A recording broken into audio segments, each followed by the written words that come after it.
Ngayong gabi sa Reporter's Notebook. Grandioso at modernong plano sa gagawing Triangle Exchange. Bakit inaalmahan?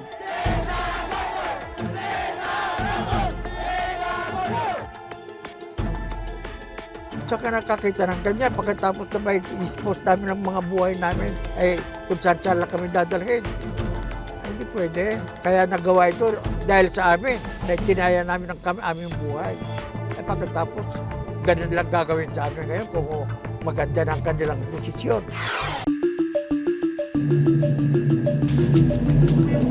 Mga biktima ng sex trafficking, matututukan pa kaya ang papataas nilang bilang?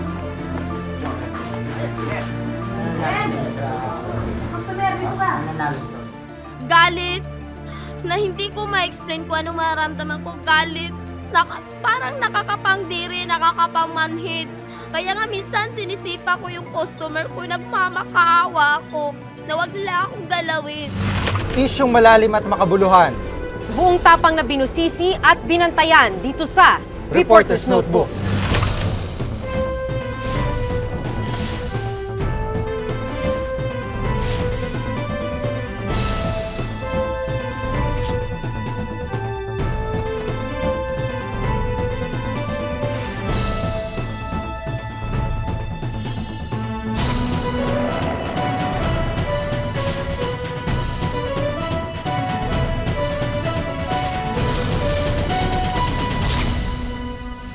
Kung may mga lugar na kung tawagin ay Shabu Talipapa, meron din naman mga lugar na tinaguriang Prosti Talipapa. Mga lugar na talamak at lantaran ang pangangalakal sa mga kababaihan. Bakit hindi masugpo ang problemang ito?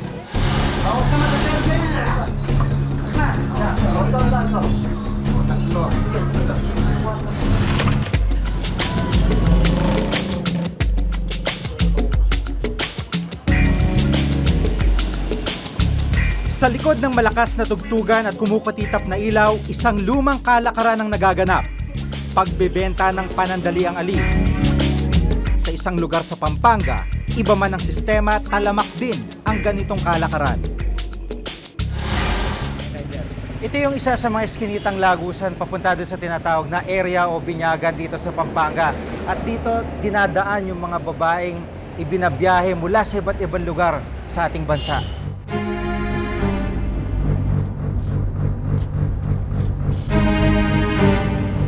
Cycle service. Likod niyan, yun na yun. Hanggang doon, nag-extend hanggang doon sa...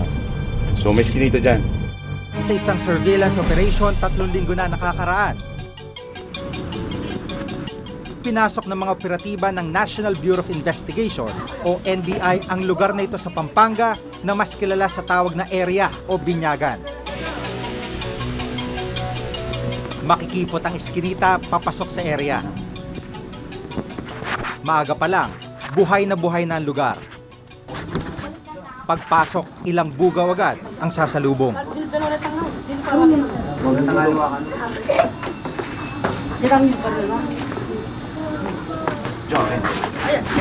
Ini bata manangin kamu sebentar. Pinasok ng undercover agents ang tabi-tabing mga bahay. Sa loob, nakatago ang mga kababaihan. Dikit-dikit ang maliliit na kwarto sa loob. Sa isang bahay, more or less, may mga 12 kama at saka mga cubicles. No? May mga babae na nandoon. As a matter of fact, may mga babae doon na nakakulong. Hindi sila makalabas. Yung lock nasa labas ng pinto. Ganun na lang naman. Oh.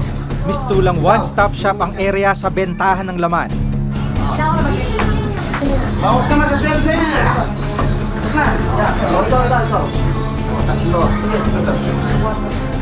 Ang tawag nila dito, talipapa naman ng sex, no? Trade.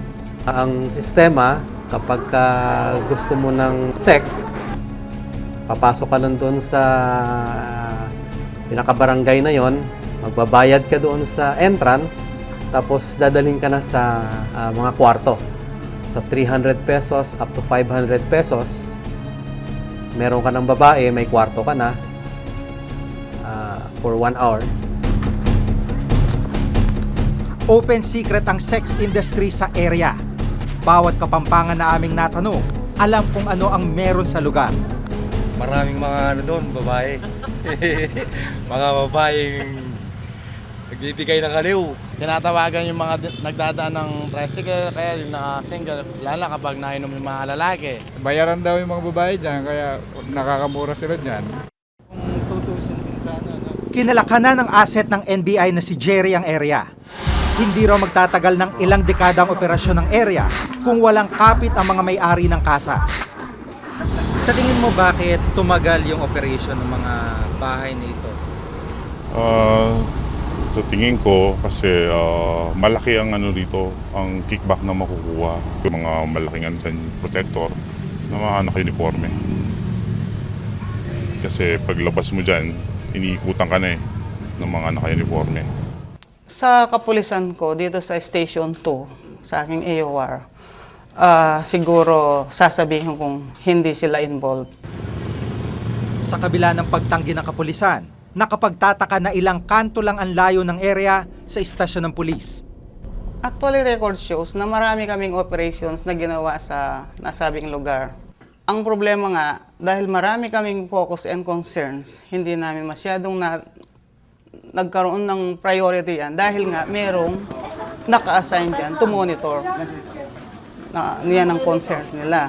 Dahil sa yung station ko ay limited ang resources like manpower and financial resources. Sa opisina ng NBI nung nakarang linggo, nagsampa ng reklamo si Aling Lydia, hindi niya tunay na pangalan. Puno siya ng pag-aalala. Ang dalawang anak niya raw kasi, biktima ng human trafficking o puwersahang pagtatrabaho bilang sex worker sa area. Hindi na po ako makapagdanong hanap buhay dahil iniisip ko rin po yung anak ko. Gusto ko makuha na sila. Talagang nangyayari po yun sa amin. Para mag-respond di ba, ano? Halos isang buwan mula ng ma-surveillance, inilatag ng NBI ang pagliligtas sa mga kababaihan sa area. Objective natin, secure mo na yung area, hawak na natin yung area, control na, wala nang untoward incident na mangyayari. Putukan nga namin, lumabas ka dyan! Tara mo! Bilisan mo!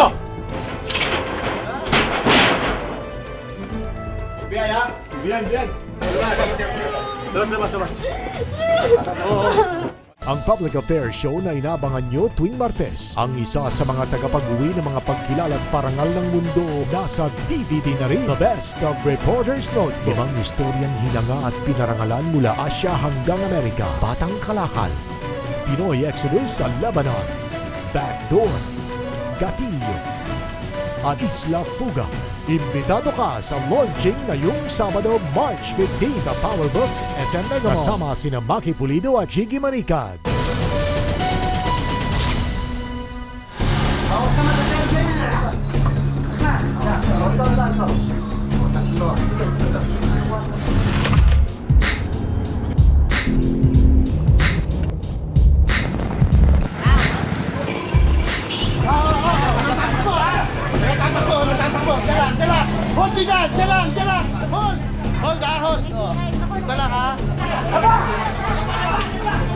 Sa laki ng area, mahigit 100 operatiba ng NBI nagsagawa ng rescue operation. Sa kabila ng kanilang bilang, nahirapan pa rin silang pasukin ng ilang bahay. Ayaw mo buksan ito, hindi? Hindi. Okay. Nakapadlock sa labas. May kandado mga pinto at ang ilang rito gawa sa bakal. Putukan nga namin, lumabas ka dyan! Tara mo! Bilisan mo!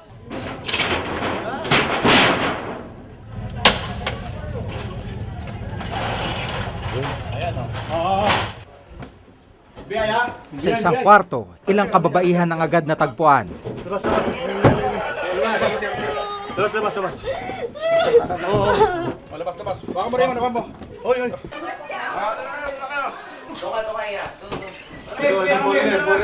Hindi rin nakaligtas ang ilang parokyano sa loob ng kwarto. Isa sa nahuling customer, menor de edad. Natagpuan din ang ilang shabu paraphernalia sa isang kwarto. May drugs daw. Nahuli ko kasi sa... May drugs oh. Pakita sir, pakita mo. May drugs. Ilang minuto pa, natagpuan ng NBI ang dalawang anak ni Aling Lydia. Baba mo. Kung natin papakita yan, sir. Kunin mo yung kapatid mo, may halika sa akin kasi bunod. Tabi. Tamawa ka na sa akin. Jericho! Diyan ka ba sa akin to? Isa. Nang matapos ang operasyon, mahigit 50 kababaihan ang nasagip. 22! Oh, 22! Madami naman kasi hindi naladala. Sige, 27. Agad silang dinala sa opisina ng NBI sa Maynila. Bumaha ang luha ni Aling Lydia at ni Princess sa muli nilang pagkikita. Ganun po. Ginagawa nila sa inyo. Ikaw naaati mo maging ganyan ang trabaho mo. Pero kami hindi namin kaya ginagawa mo. Walang yaka. Hindi ka nasusuwag sa sarili mo. Kinausap pa ako nung amo namin, ang pangalang Gary. Sabi niya ganon.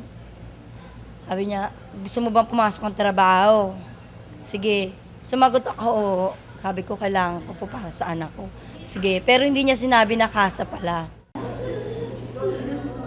Lahat ng pangabuso naranasan niya raw sa loob ng kasa. Sabi ko, pwede ba ako mag-o-off muna ako?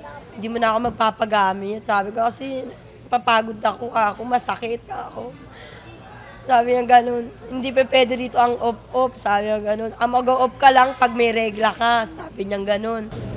Walang pinipiling araw, maga, gabi. Basta kahit tulog ka, gigisingin ka pag may customer. Ganun sila kasama. Alos lolo ko na lang. Sa opisina ng NBI, narinig namin ang masaklap na kwento ng iba pang mga kababaihan. Si Laura lumuwas mula Mindanao para makipagsapalaran sa Maynila. Nilapitan siya ng recruiter. Ang alok na trabaho sa kanya, assistant ng isang doktor. Hindi niya matanggap na kasa pala ang babag sa kanya. Galit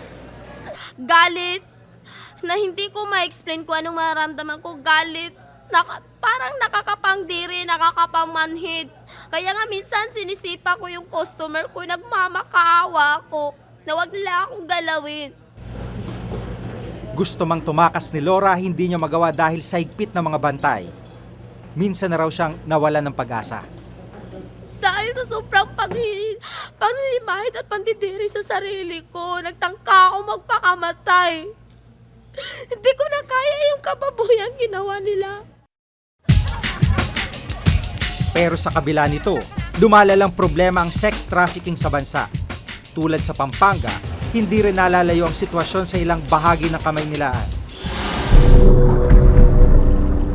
Nang aming ikutin ang ilang lugar sa Caloocan, agad lumapit ang mga bugaw na nag-aalok ng mga kababaihan. Matanda lang. Huwag na. Akong bata dyan ay. Mga 16, 17, 15. Asan?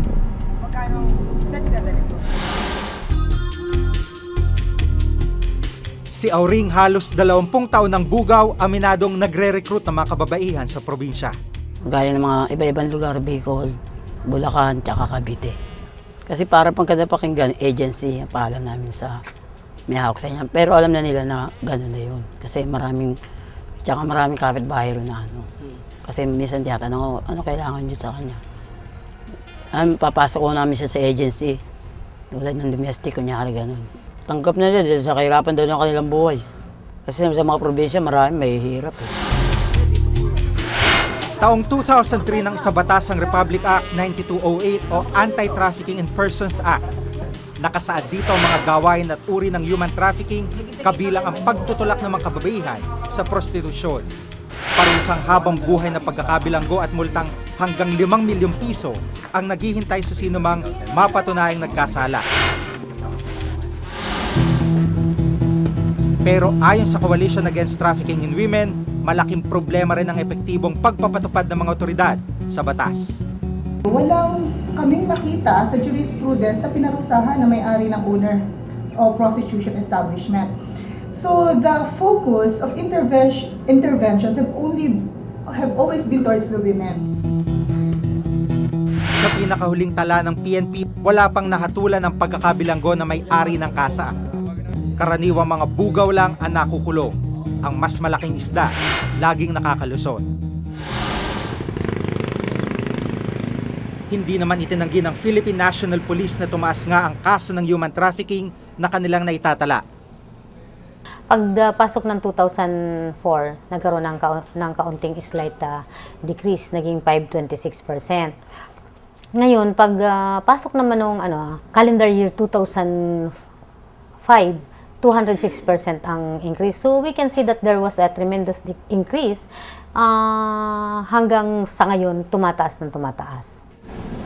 Pero giit ni General Tanige, ang pagtaas ng mga kasong naitala, refleksyon daw ng epektibong kampanya laban sa trafficking. Natutunay dun sa pag-iimbestiga yung ating mga kapulisan. At even ibang mga NGO ay tumutulong rin sa amin, lalo na yung mga embassy.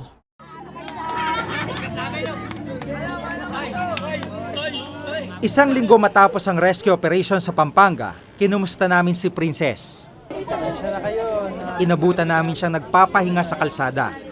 Dahil walang bahay, dito siya natutulog sa bangketa. Sa maliit na kwartong inuupahan ng kapatid niya, pansamantalang pinatutuloy ang 7 taong gulang na anak. Anong pakiramdam mo na dyan na si mami mo? Kahit naghihirap, hinding-hindi na raw babalik si Princess sa kasa. Ayoko sa kanilugan, baling kahit natutulog kami sa labas. Basta masaya kami. Hindi ganun nangyayari sa buhay ko, malayo sa anak. Kasi ganun po sasabihin. Sa shelter ng DSWD sa Alabang, inabutan namin naghahanda ng gamit si Angela. Tulad ni na Laura at Princess, isa rin si Angela sa kababaihang nailigtas sa area. Isang lalaki mula sa agency raw ang nag-recruit sa kanya. Ang pangakong trabaho, pagiging kasambahay sa Pampanga. Pero iba palang trabaho ang naghihintay sa kanya. Nagtatanggap po ng customer kahit ayaw po namin. Pag hindi naman namin tinanggap, paparusahan po kami. Hindi po kami pinapakain.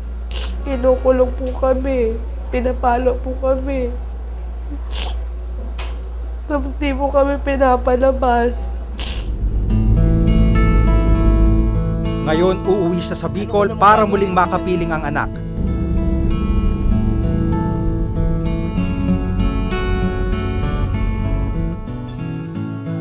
Kasamang DSWD ng munisipyo, sinamahan namin si Angela sa kanyang pamilya.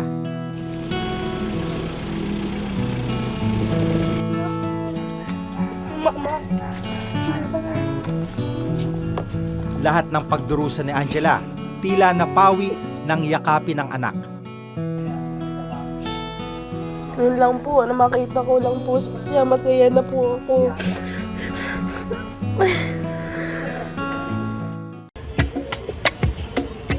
Matagal ng problema ang prostitusyon at human trafficking sa ating bansa. At sa halip na masawata, tila lalo pa itong lumalala. Dahil ang otoridad hanggang ngayon, walang malinaw at konkretong programa para tugunan ang problema.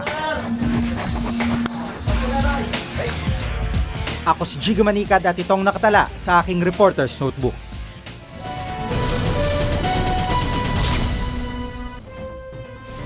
Tsaka nakakita ng ganyan, pagkatapos na may expose namin ng mga buhay namin, ay kung saan lang kami dadalhin.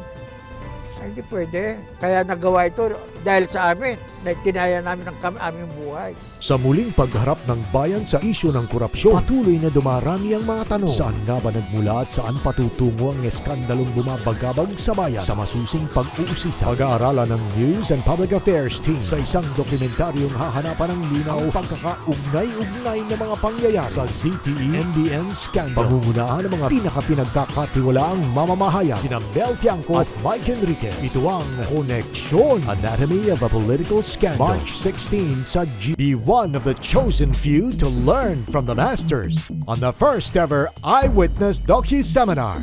Catch Howie Severino, Jay Taruk, Sandra Aguinaldo, and Cara David reveal the secrets of producing award-winning documentaries.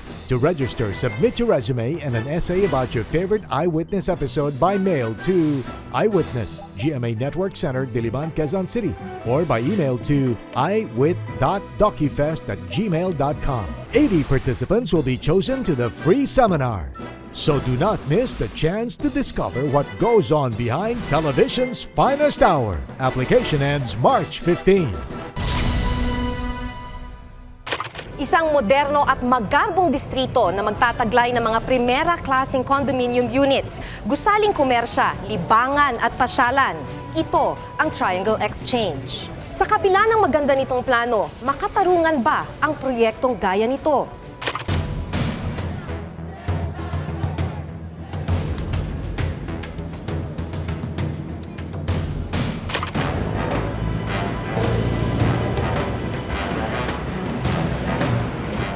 Quezon City. Isa sa pinakaabala at pinakamalaking syudad sa buong Pilipinas.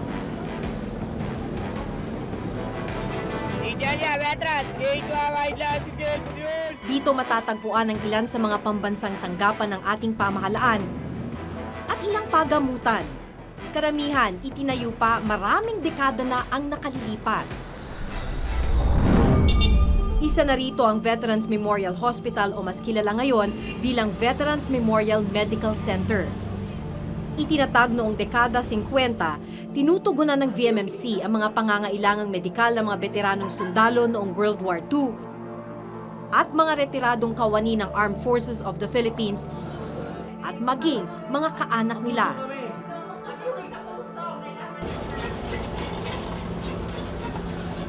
Si Alberto Cacpal, 89 years old, dito na sa VMMC nagpapagamot mula pa noong 1981.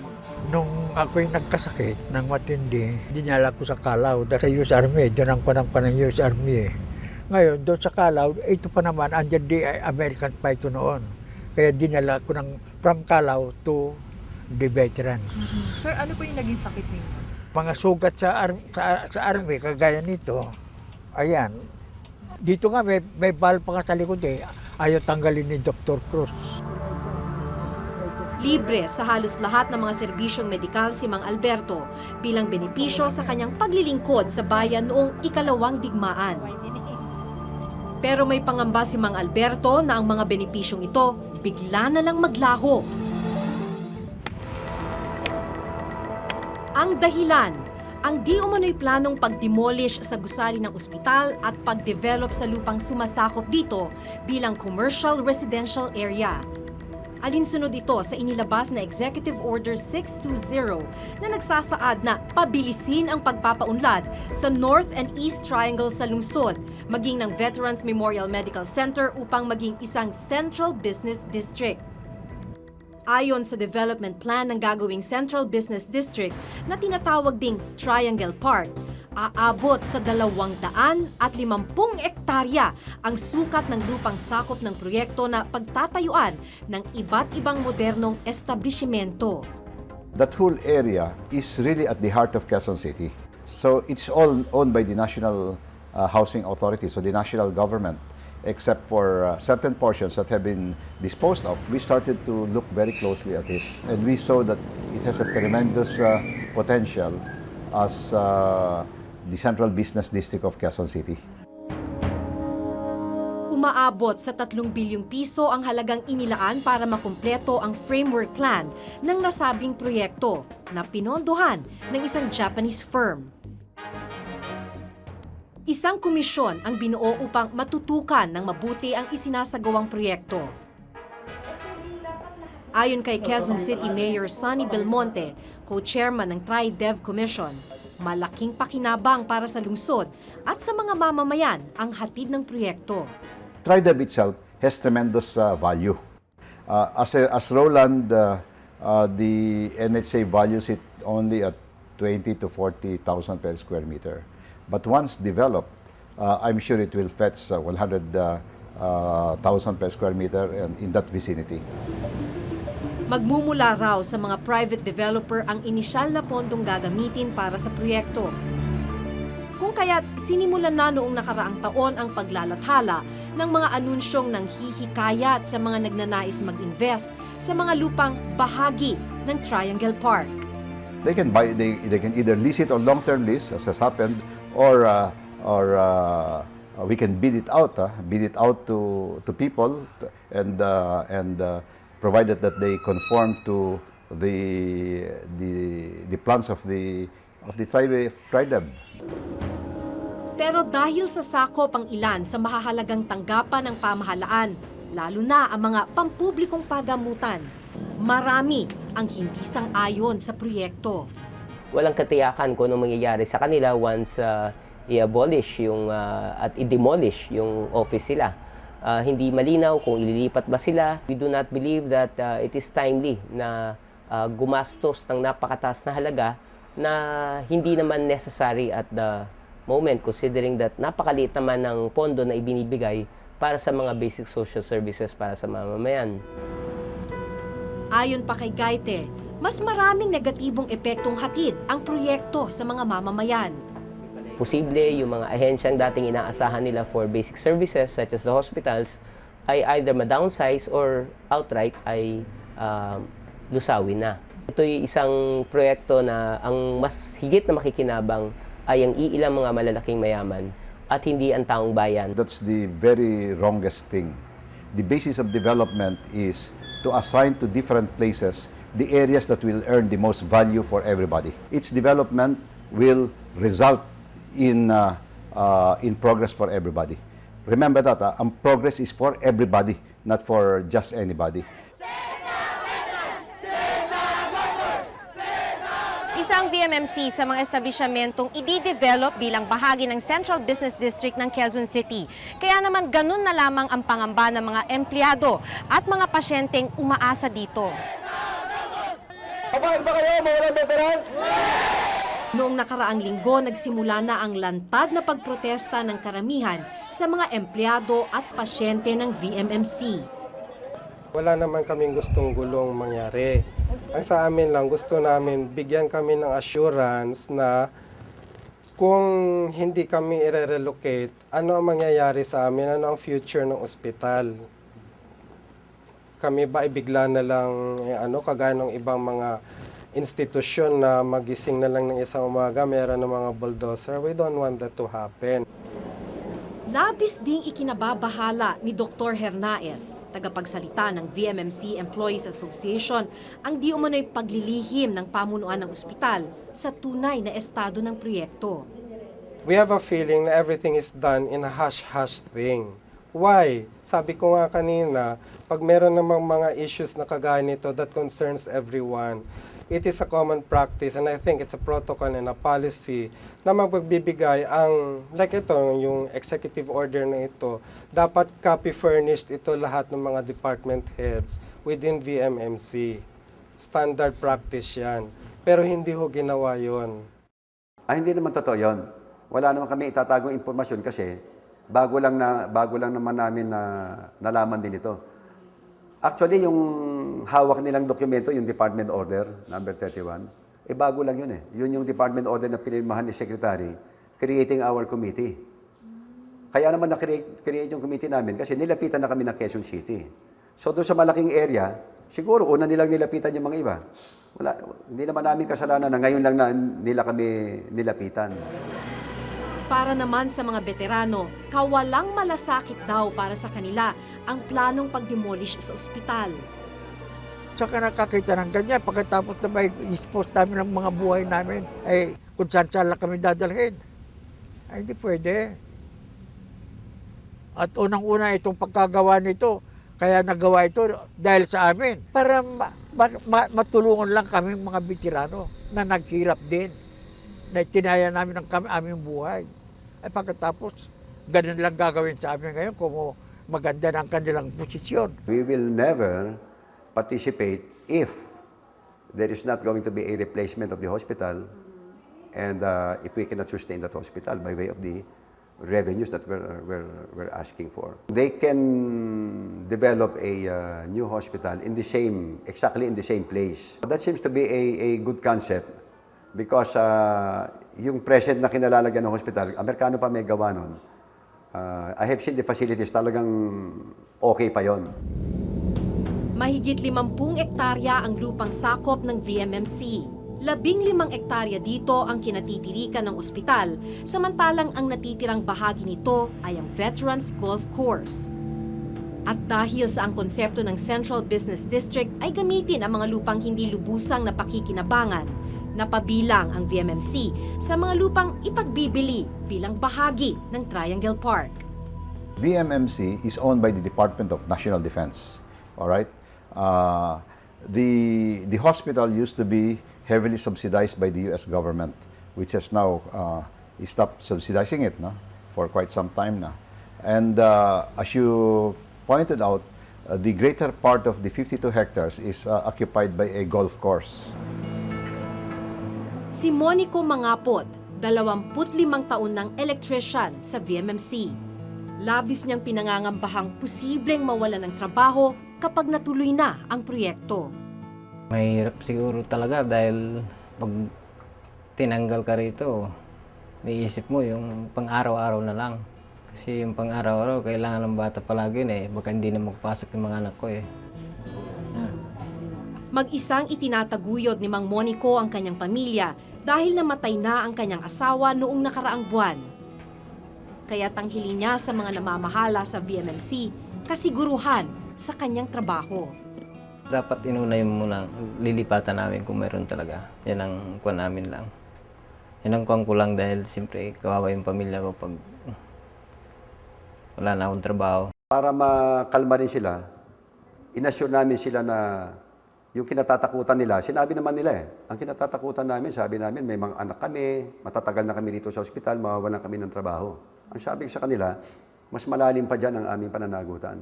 Hindi lamang yung protektahan ng karapatan nyo at saka yung sweldo nyo, kung hindi kami papayag na yung veterano na nakipaglaban nung araw ay mawawalan ng hospital. Bawat proyektong itinataguyod ng pamahalaan ay nararapat lang na suportahan ng mamamayan, lalo pat para ito sa ikauunlad ng bayan. Subalit kung ang kapalit naman ay ang pagtapak sa karapatan ng karamihan, nawawalan ng halaga ang magandang layunin. Ako si Maki Pulido at ito ang nakatala sa aking Reporter's Notebook. Kung may nais kayong pasiyasat na isyo, balita, maaari kayong tumawag sa aming numerong 982-7777, local 1424. Maaari rin po kayo mag-email sa reportersnotebook@gmanetwork.com. Para sa malalimang pagtingin sa mga issue at balita, samahan niyo po kaming muli hanggang sa susunod na Martes. Ako si Maki Pulido. Ako si Jiggy Manikad at ito ang Reporter's Notebook.